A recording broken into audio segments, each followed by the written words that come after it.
आज इस वीडियो में हम एक सेंटेंस स्ट्रक्चर देखेंगे और इस सेंटेंस स्ट्रक्चर को यूज़ करके हम बहुत सारे सेंटेंसेस बना सकते हैं और ये बहुत आसान है। इसमें हम कंजंक्शन यूज़ करेंगे।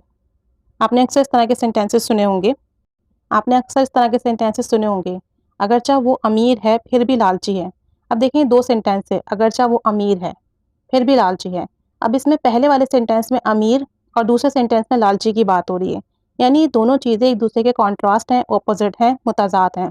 यानी कोई भी शख्स, कोई भी चीज़, कोई भी जगह के बारे में आप बात करें और दोनों सेंटेंस में ऐसी बात करें जो एक दूसरे के ऑपोजिट हो, मुखालिफ हो, दोनों खुसूसियात एक दूसरे के मुताज़ाद हों, तब आप ऑल्दो और यट का इस्तेमाल करते हैं।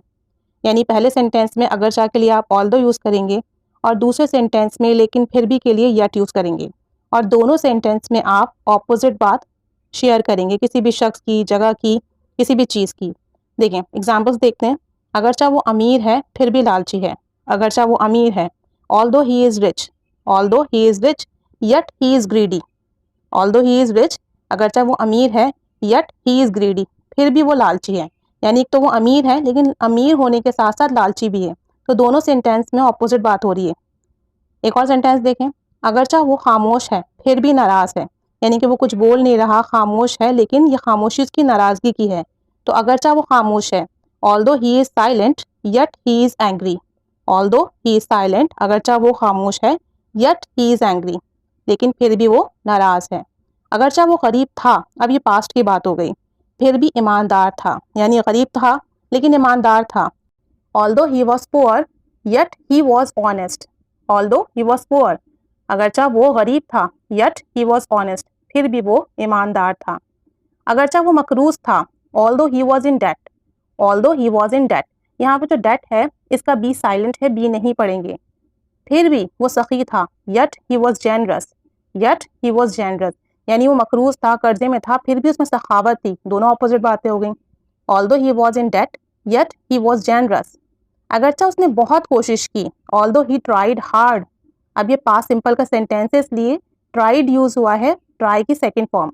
ऑल्दो ही ट्राइड हार्ड, लेकिन फिर भी वो इम्तिहान में कामयाब ना हो सका। Yet he couldn't pass the exams. Yet he couldn't pass the exams, यानी उसने मेहनत की, कोशिश की, फिर भी पास ना हो सका। तो मेहनत और पास ना होना दोनों अपोजिट चीजें हो गई। Although he tried hard yet he couldn't pass the exams, अगरचा वो बहुत कमाता है। अब ये प्रेजेंट सिंपल की बात हो गई। अगरचा वो बहुत कमाता है, although he earns a lot. Although he earns a lot, लेकिन फिर भी वो कुछ भी नहीं बचाता। Yet he doesn't save anything, यानी बहुत कमाता है लेकिन सेव नहीं कर पाता। दोनों चीज़ें ऑपोजिट हो गई। Yet he doesn't save anything.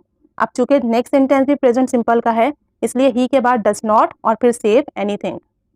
अगरचा online तालीम के बहुत से फायदे हैं, ये भी प्रेजेंट सिंपल हो गया।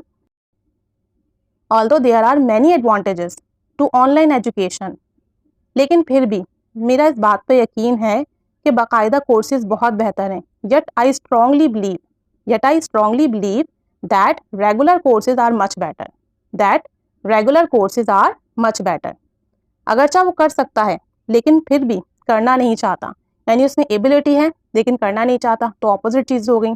अगरचा वो कर सकता है, ऑल्दो ही कैन डू, अब ये मॉडल वर्ब आ गया can. Although he can do it, वो कर सकता है लेकिन फिर भी करना नहीं चाहता। Yet he doesn't want to do it.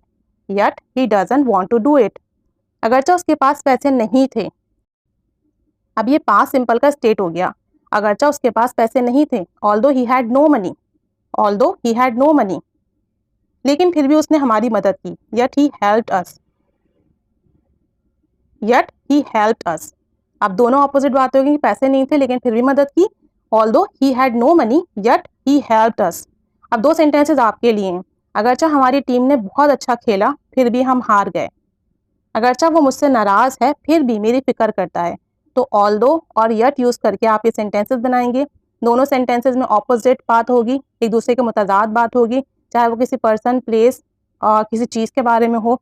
Present, past, किसी भी सेंस में, किसी भी टेंस में बन सकता है, मॉडल में बन सकता है। स्पीकिंग सेंटेंस स्ट्रक्चर है, इसे अपनी कॉन्वर्सेशन में यूज़ करें। ज़्यादा से ज़्यादा प्रैक्टिस करें। Keep staying with us. Thanks for watching.